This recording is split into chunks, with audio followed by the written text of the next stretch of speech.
నమస్కారం భూపతి గారు. నమస్కారం. ఏంటి మీరొచ్చారు? చిన్న లెటర్ రాస్తే సరిపోయేది కదా. ఎన్ని ఉత్తరాలు రాసినా ప్రయోజనం లేదని ఉద్యమంగా వచ్చాం. సీఎం గారు, ఎందుకు కట్టరు మా పోలవరం ప్రాజెక్ట్ని? ఆ ప్రాజెక్ట్ కట్టడం వలన వచ్చే ప్రయోజనాలు ఎన్నున్నాయో అప్రయోజనాలు కూడా అన్నే ఉన్నాయి భూపతి గారు. ఏంటా అప్రయోజనాలు? అది కాలువలు తవ్వేటప్పుడు ఎకరం అరెకరం ఉన్న చాలా మంది చిన్న సన్నకారు రైతుల భూములు ఆ కాలువల్లో కలిసిపోతాయి భూపతి గారు. అదే కదా మీ సమస్య. 10 ఎకరాలున్న రైతుకి 1 ఎకరం పోతే బాధపడడు. పండే పొలం 9 ఎకరాలుందని. 5 ఎకరాలున్న రైతుకి అరెకరం పోతే బాధపడడు. పండే పొలం 4.5 ఎకరాలుందని.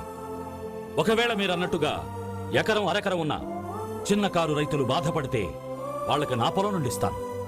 నాకున్న 4,000 ఎకరాల భూమిని మీ ప్రభుత్వానికి రాసిస్తాను.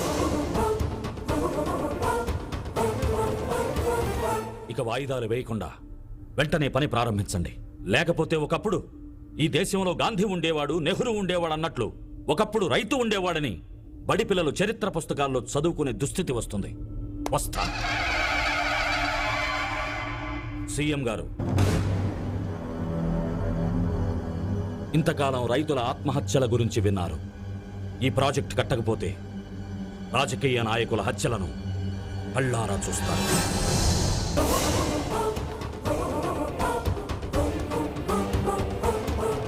ఏంటి సార్, అతను పెద్ద నాయకుడైతే కావచ్చు, ఒక సీఎంతో మాట్లాడుతున్నా నన్ను విషయం మర్చిపోయి రౌడీలా మాట్లాడుతున్నాడు సార్.